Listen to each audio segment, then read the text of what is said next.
The following readings are from the Bible and the Bhagavad Gita.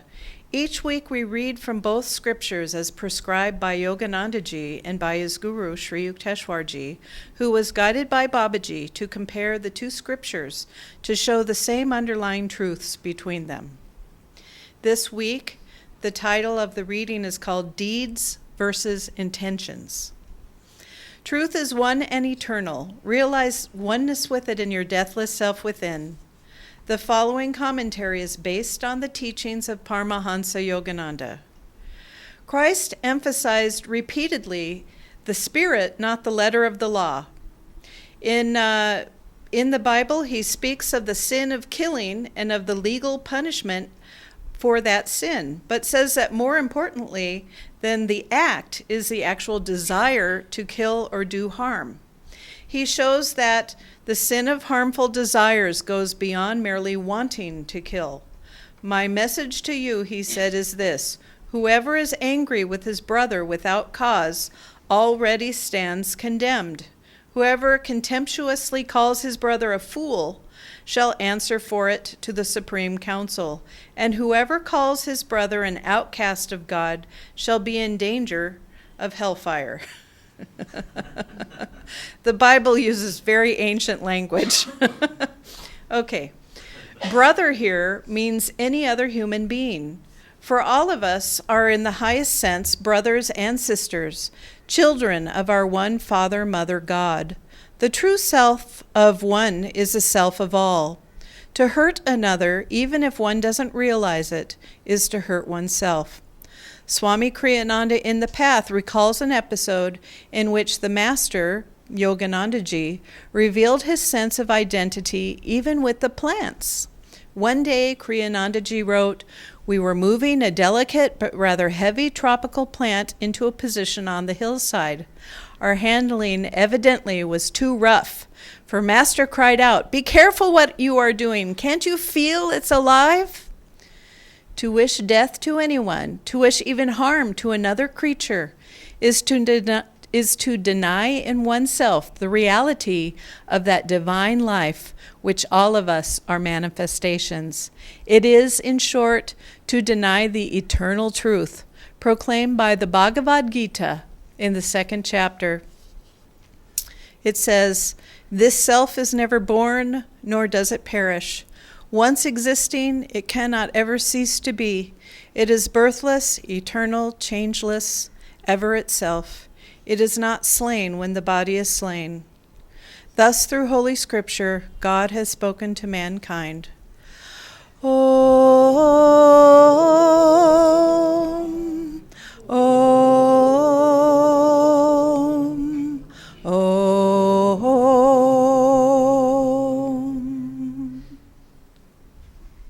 This reading is from Whispers from Eternity by Paramahansa Yogananda, a book of prayer poems. And this is, "Heal my nerves and install in me new ones, resonant with joy. When thou camest, I smiled in my soul cottage by the little brook of life.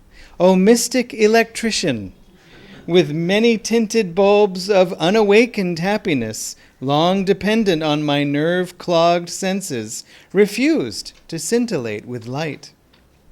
For the nerve wires had been torn and shaken by high winds of outward involvement. O thou silent physician of illness, heal my tattered nerves. Restorer of shining currents in our lives, resurrect all the dead nerve wires, not only in me, but in people everywhere. Breathe into their bodies an unleashed flow of power, that all the unlit, bare-wired, and dangling bulbs of their senses may suddenly shine again with thy blazing glory. I am but the bulb. Thou art the holy energy that can animate it. Thou art indeed both bulb and light. Help all men to realize this miracle. Heal all our shattered nerves and flood all the disease-clogged wires leading to those bulbs with the effulgence of thy divine light." This topic of deeds versus intentions is a crucial one on the spiritual path, and it basically has many different applications for us all as time goes on. In the very beginning, now we've got there's an arm.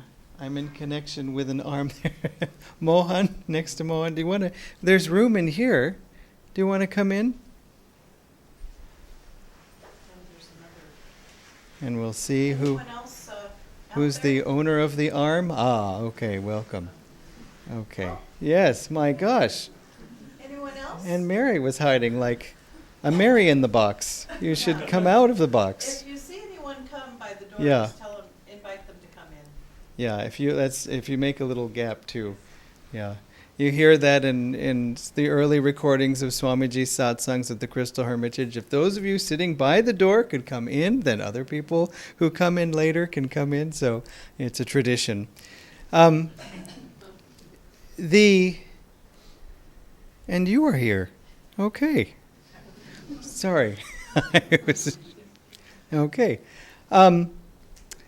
I think I should start again. So, deeds versus intentions applies on many different levels. In the beginning, we get the basic teaching that it isn't just the outward act, in this case, the act of violence, the act of killing, but also that thought, that wish. Now, why is that a teaching? Because we basically can feel that, listen, as long as I'm not killing, I'm doing a really good job. And honestly, if that's a first step that one needs to take, it is a good first step. And in fact, I had a student when I was a school teacher, and he had this he was a good-hearted kid, I felt, but he had a terrible temper. I think he had some kind of problem growing up, unfortunately, in his family. I'm not sure. But he would get in, other kid would come running in, he hit me, and what could I do? That's in violation of protocol. And so I had to say, okay, you're in trouble. But I knew this other kid who got hit might have done something to elicit that hit, and then also was very good at going, ah! And so I said to the kid, the hitter, I said, look, what happened? And he said this about my mom and this about my dad and all these terrible things. And I said, look, that's horrible what he said, and it made me so mad. I said, I understand, but you just can't hit, because when you hit, then you've broken the rules, and that's too much. If you instead come and tell me that he said this, then he's in trouble, and you're not in trouble, because that's what he was so upset about. He said this terrible thing, and I hit him, and now I'm the one who's in trouble. And it's like, yeah, because you hit him. That's the thing, the little missing piece there. So a week later, the hitter kid came running in, just saying, Dharmarajan, I'm going to hit him, you better stop me. I said, what did he say? He said, your clothes are so, and said some terrible insult. I said, perfect. And so I said, see, you used your words. Good. So then I spoke to the other kid, and he was the one in trouble for being mean. And so we definitely have to take that first step. Otherwise, I mean, if the teaching was before that to saying, really, look, you shouldn't kill, that's kind of a class to hold in the prisons. Sort of. So Jesus perhaps was speaking to a different crowd, Krishna to a different crowd, saying, okay, again, we've got the basics covered, but fine, let's not think it, let's not feel it, let's not want it. Now, that's a whole different teaching at first. Just that, you mean it matters what I think? Ooh. In other words, we start to realize that, gosh, you can get karma even for a thought. In fact, you can sometimes get more karma for a forceful, violent thought than you can for perhaps, say, you accidentally hit someone you didn't mean to. You just sort of made a grand gesture and, banged into someone without any intention. It's the intention that makes the karma. Whether I accidentally did it, maybe there's some little karma, maybe a week later somebody accidentally bops you and it's okay, I deserve it, and you go on. Or, we really put something out and I want to and I meant it and I didn't care.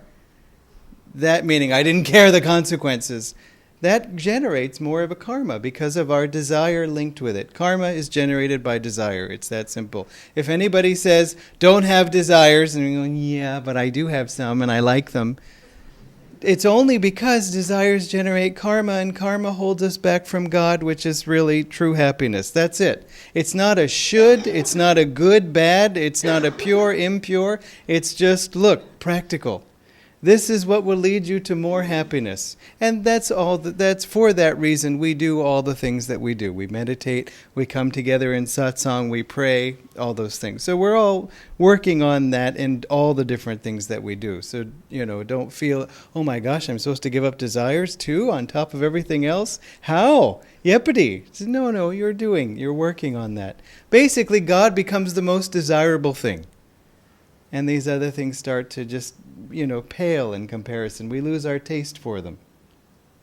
So, to come back, this thought then of our intention really matters. And Master had that experience in Autobiography of a Yogi, which you may recall.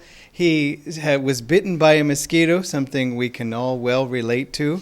And he raised an avenging hand, as he writes, but then suddenly he thought of Patanjali writing of ahimsa. And so he thought, well, maybe then I shouldn't so he didn't kill the mosquito. And Sri Yukteswar said, why didn't you finish the job? And Master, as he writes, said, Master, do you advocate the taking of life? And then Sri Yukteswar said, the death blow was already struck in your mind. And Master writes very humbly, I don't understand. Look, when you're one with God, you understand quite a lot. But that wasn't his role. His role, if he said, Guruji, it would be a very short book. Anything Sri Yukteswar said, yes. Do you have any questions? No questions. And then what would we have? What would we have? We have questions. We have all kinds of things we need to know, and Master played that role on our behalf so that we can learn all these things. He himself said, what good would it be if God sent out a perfect incarnation? Basically, if he made some sort of human robot, filled it with, gave it a little zap of his consciousness and said, go down and show off to everyone. Impress everyone. And it came and it levitated and it blessed us and said, see how great I am and goodbye. The only point is for someone who was once like us, who made it, to come back and say, you can too. Otherwise, all we could do is just adore this thing and also say, and I'm not that, so I don't have to improve. There's nowhere for me to go because I'm not born divine. Really, we are born divine. We're just trying to remember that. We're trying to uncover that. How do you know? Because something attracts you to the spiritual path in the first place. It is spirit seeking spirit. It is God seeking God. And on a human level, it's that desire for peace, joy, calmness, strength, security. All those things are to be found in God. How do you know? You can try it everywhere else. And eventually you say, there's one thing that hasn't failed me, and it's God. And so we come then to the point, to finish Sri Yukteswar's story. He said, there's blow was already struck in your mind. Master said, I don't understand. And then Sri Yukteswar said Patanjali's meaning, and it's not that they had mentioned Patanjali, but he knew what Master was thinking, was the removal of the desire to kill. Which is very important to remember, because otherwise we can say, okay, niyamas, ahimsa, no violence, no killing. I didn't kill anyone yet so far today. Excellent, I'm doing well. All right. And we just go down the list thinking we're doing this great thing. When I was a school teacher, I had an occasion to visit another school, not an Ananda school, but another school. And I was in the classroom waiting to have a meeting, and I saw the posters on the wall, and they had their sort of different motivational things. And one of them was entitled Good Character. And it said, good character means pushing in my chair when I stand up, using an indoor voice during the class, and sharing the school supplies with others. Good character follows me throughout the day. I thought, my God, that's not a very high bar for good character. You just push in your chair, you don't talk too loud, you sort of say, here, do you want the scissors? And then, in the meanwhile, you go, all these terrible things. But it doesn't matter because you shared the scissors. And I didn't stab anyone with them. You see, it's such a low expectation. All that is not good character, but just staying under the radar. Like that first kid who was doing all the insulting. He was really good at hiding whenever the teacher was around and whenever the teacher was gone. He had all this ability to do all these sneaky things. And so you can, as long as you share the school supplies, you can be as sneaky as you want. No, there's much more to it than that. And so that's what we learn. Our intentions, our thoughts matter. But we also reach a point in the spiritual life where we can sort of overdo it. We know there are certain actions we shouldn't take, and we more or less don't take them. We don't act in that way, but we have all these thoughts, we have all these desires, we have all these things that we don't do, for example. Like, I would like to meditate more, I would like to serve more, but I have these other obligations, or sometimes I just don't feel like it. And then we can feel badly about that. And that is not the teaching here, that feel bad about every thought that you have. No, not at all, because it happens. We find it a lot that people will be really hard on themselves. I know what I'm supposed to do, and somehow I don't do it. And that must mean that I'm insincere, weak, whatever. No, that's not the conclusion. If it were enough to say that knowing what to do should enable you to do it, then we would all be self-realized already. I mean, we have enough books, we've had enough teachings, the Master has told us enough of the direction to go, and somehow, though, it still takes time. And it can be a joyful time. So in the beginning, you have to be more strict with yourself to say, it matters what I think. Speaking of this education system, it's called Education for Life. And there was a seminar of Ananda teachers of children teaching other school teachers who are outside that school system, just general teachers from anywhere, about this. And one of the comments that several of the teachers had afterwards was, normally I just go to work, I do my thing, and then I go home. And you're saying my behavior, my attitude matters even after I go home. This is hard work. I have to basically be good all the time. But basically that's true. But because that is its own reward. Again, it's not a question of should or of measuring. It's that we are happier when we are that way. It reminds me of a story of Master, that his students were at a lecture given by someone else, and that person had actually worked with Yoganandaji in Yogananda's early years in America. And that man said, is there anyone here from Self-Realization Fellowship, Master's organization? And he said, stand up, and a few people stood up, sort of expecting, some compliment. And instead he launched into this criticism of Master, of the teachings, of the organization, everything. Very embarrassing, and also really a betrayal, given that he had worked with Master. And they were infuriated, and so that when they went home, they met Yogananda, and they said, can you believe it? We saw this man, and he said these things about you, about us, in front of everyone. And Master said, I'll speak to him. And he said, okay. And so they went off to bed, and Master called the man, and he said, I heard what happened, and I just want to thank you for spreading the work of India and our great gurus everywhere. He just was unfazed by it. Completely didn't matter. Sometimes Master was very strong with people. It wasn't that he always responded in that way when it was needed. But in this case, what does it matter what opinion anyone has? And, you could say, well, but it was a public thing. Well, any good-natured, fair-minded person isn't going to like to hear someone just say, this other person is just terrible.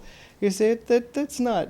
It's not done, it's sort of not, it doesn't show good breeding, you could say. And so people will be skeptical perhaps of that. But in any case, who knows Master's reasons? But when I heard that the first time, I just thought, oh, that's how I want to be.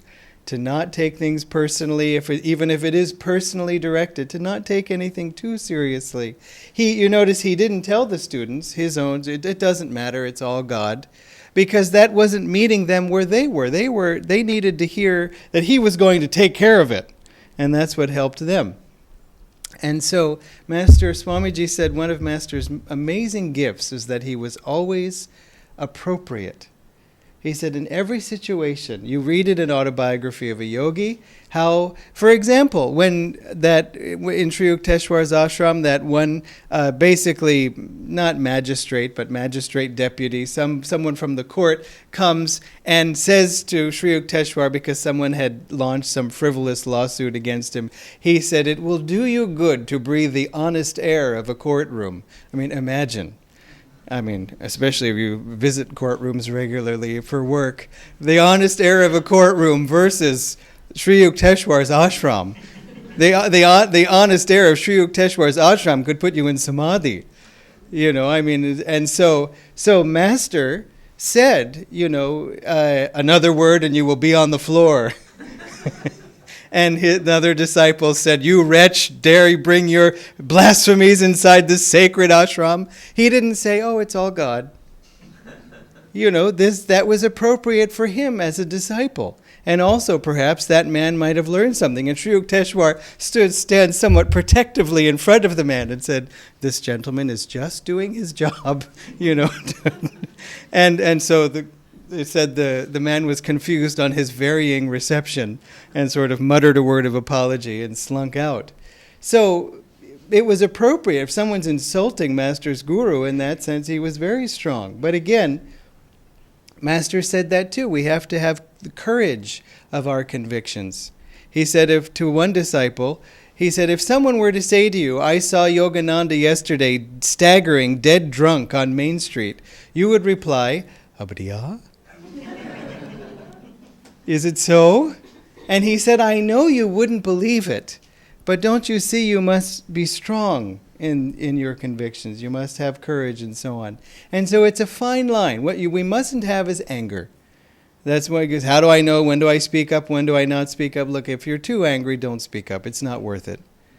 You can always take a moment, get calmer, and then perhaps say something a little, it'll be stronger if it doesn't have just that flash-in-the-pan force of anger and then evaporates. Or sort of, when we say something with anger, it takes power away from our point. Because, people can say, yes, you're such a yogi, you got so angry. That happened in Master's life too. He was scolding somebody very strongly, and there was another disciple, he was walking back and forth up the room scolding the person. There was another disciple who was there, who was not involved in the scolding, and said, see, he says never lose your temper, but he's lost his temper. And as he was scolding, he went and he turned and he said, "I have not lost my temper." And then he kept on going. But he said, because he knew sometimes, Swamiji said that he saw Master, when Master scolded him, he could see regret in Master's eyes. He said that Master just couldn't get through any other way. He had to get people's attention. Swamiji said that to someone else too. Master said it, and Swamiji said it in his life. When someone said, when Swamiji was correcting him, the man said, "I understand." And Swamiji said, "I don't care if you understand. I want you to change." You see, again, in that case, deeds versus intentions. I intend to no longer do this. No. In some situations, you have to no longer do it. We have to change intention into action. But to come back to this other point I was making about getting too caught up in what we're thinking or seeing where we want to go but not fully being able to get there, or sometimes seeming like I'm never getting there, that is just Satan. That is just Maya. That is just delusion trying to keep us down. That's the only voice. If you hear a voice in your head that says you're terrible, that's not Master's voice. Okay, learn to recognize the accent. That is Maya's voice. Or the ego's voice. Because sometimes it's the ego. But again, ego by Maya, it doesn't matter. That is the voice of untruth. We can say, why? Because we really are so great? Look, we're as great as we are and we're as ungreat as we are, and it doesn't matter because we are where we are. It's just a question of going forward. And if we think we should be better, oh, I'm so terrible, if we think we're so bad, it's really proof of the thought that we think we ought to be better, which can be helpful. But also it can be just prideful. I really should be such a hero. Well, look, maybe. Let's become that hero. You see, it doesn't really matter what we are, what we think we should be. We're good enough. If you need to celebrate, celebrate. You should. We have a lot to celebrate. Master said it takes very, very, very good karma even to want to know God. And so if you want to know God, very, very, very good karma. Swamiji, speaking in an audience, said, he told this story, and he said, all of you have very good karma. I mean, at least you came to the lecture. I don't know if you want to know God. Not very, very, very, but very. So the Swamiji said if we want to judge ourselves, which is already a question mark, but if we want to, if it comes up, if we want to do an evaluation, we should evaluate ourselves based on our aspirations, based on the direction we're wanting to go in, not based on where we are. You know, sort of, if you want to think of it in physics terms, the sort of the angle of direction of the vector, not the actual current location. That's really what we should identify ourselves with, that this is where I'm headed. And someone can say, you're far from there, and say, maybe, but here, I'll take another step, and I'm this much closer. Remember that disciple when the guru was telling the group, this one, you'll find God in this many lives, and you'll find God in this life, and this in 2 lives, and so on. And his most advanced disciple, so this was Chaitanya, was the guru, his most advanced disciple, who didn't say anything, but it was sort of, the unasked question, and either someone asked about him or the guru looked at him and said, and you'll find God in 200 lifetimes. Oh, God. And everybody thought, my God, I thought I wasn't doing great, but actually I'm fine, Ugh. And then later they looked and the disciple was gone, and he had left the room, and they figured, yeah, probably sobbing in the corner. And they went out and found him outside dancing, and they said, did you hear that right? And he said, yes, my brothers danced with me. Didn't you hear my guru promise I would find God? And Chaitanya came out and he said, I wanted to just show you what a real devotee is made of. And he blessed him and he found God right then. And Lahiri Mahashaya had a disciple, same situation. He came for Kriya. He took level 4, part 2. You can imagine. But Lahiri wouldn't give him Kriya. Other people would show up, hello, Manakam, and they would say, okay, you can have Kriya. All these other people for, I don't remember, 5 years or something like that. All these others were happily getting Kriya, but him, he said, no, not yet, or didn't say anything. And the disciple just stayed, and, I don't know how he felt, but he hung in there. And then finally, Lahiri Mahashaya said, I'm giving Kriya, and you two come for the initiation. And this man took initiation finally, did his first Kriya, and went into Samadhi. So, you see, we have to understand that we don't know where we are. It doesn't really matter where we are. It just matters where we're going. Our intentions very much matter.